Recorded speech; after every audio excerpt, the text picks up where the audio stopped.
But without further ado, man, I'm going to show you a really interesting video from the Fed Chair, Jerome Powell, about why raising the debt ceiling is a really important idea. Okay, so let's get into it. Bum, bum, bum, bum.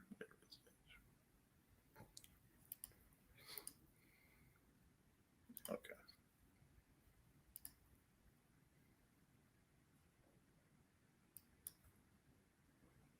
Powell, Greg Robb from Market Watch.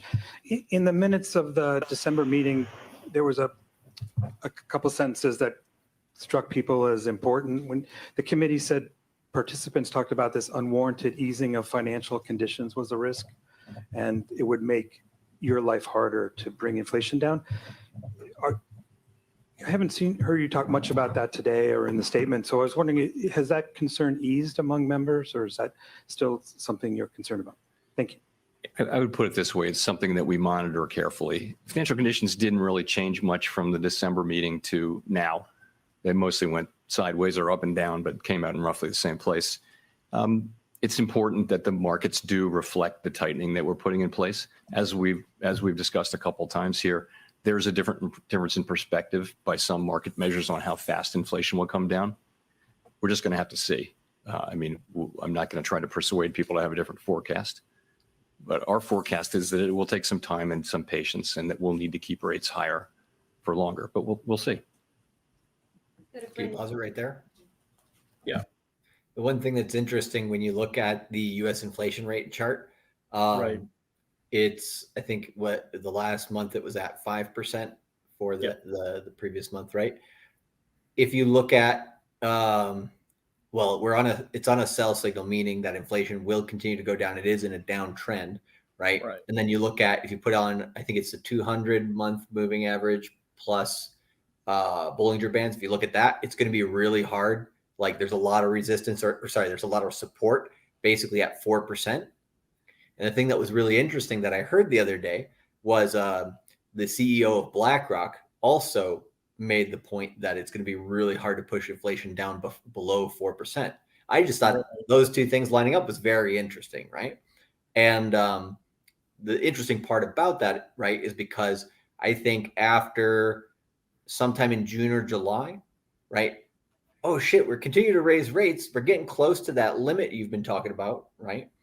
And we don't want to break the economy, but we can't get under 4%. Like we've dropped inflation by half, great, right? But it won't go any lower. And if that happens, right, then what are they going to do as a result in order to, because they don't want inflation to bounce back up to 6%, in the second half of this year, right? So what do you think they might do in that case? If they end up increasing it, if for some reason inflation starts increasing, then they'll just slowing down to the downside, kind of going like flat. Oh, I thought you meant on the second thing you said. Okay, no. Yeah, if it's coming down, and then at some point they'll have to they'll just monitor it, and just probably what they'll do is just stay the course there to see. They'll probably say, okay, we're going to wait a while to allow it to see if it maybe can come down. But you could be totally right, because there's actually a lot of infrastructure that's being built out right now. There's people forget this. We're deglobalizing, and we're having an incredible amount of fact. I mean, it doesn't look like it, right? Even though I think I did a stream yesterday with Rolla about there's all these jobs and stuff that people ain't doing. Most of the jobs that are people want to do are pretty low end jobs, but there's actually quite a lot of high skilled labor jobs that are coming back to the States from factories that used to be overseas, that are migrating back here into Canada, Mexico, and the United States. And there is a labor shortage on that side, but most of the jobs are from, basically people who left their jobs and figured out their job is dog shit and ain't trying to go back. A lot of females, a lot of males, the whole kid and caboodle there. But there's a lot of build out of factories right now and basically manufacturing hubs right now all over the United States. I mean, Toyota is basically, through Trump and stuff, and now this stuff's coming to fruition. They're building the biggest car factory in the United States' history, now. Shout out to the Japanese.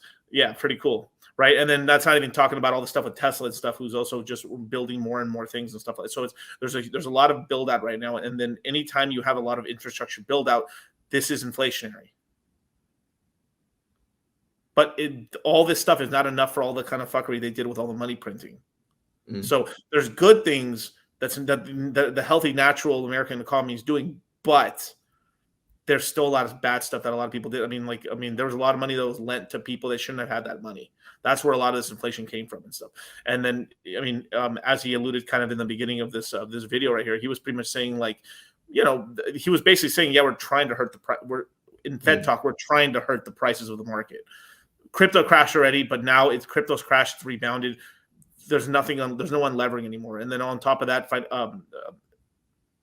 I would say, I guess on the fundamental side, more people are holding their coins now than ever, but there still is a large amount of coins on exchanges as well. But the leverage is out of the system, and we've rebounded back up, and volumes are starting to pick up. So exchanges are starting to make money again.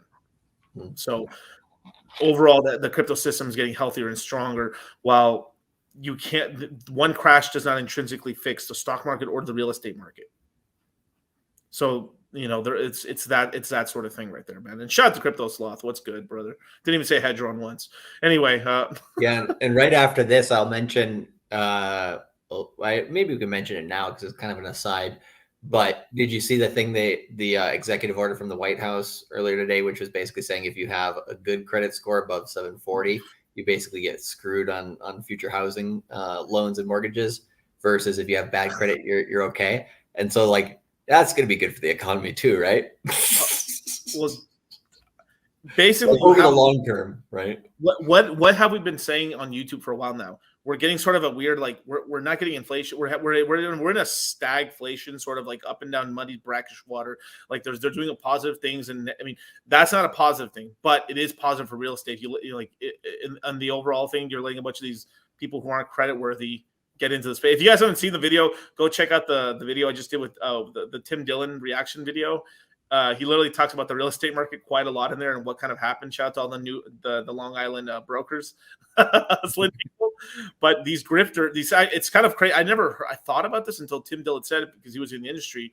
He literally said that the same guys who were in the Wolf of Wall Street, were the guys' boss and stuff like that, right, were basically employees of Jordan Belfort that kind of like decided like to clean up their act and kind of like really like ascend, right, and like do things more the traditional way. Then from there went into real estate. Then from there went into doing like essentially shitty business loans for companies. And it's just literally everything that we've been having trouble on. It's like they just jump from one to one. So we gotta get some cameras down in Long Island to see what they're shilling, because that'll be the next financial crisis.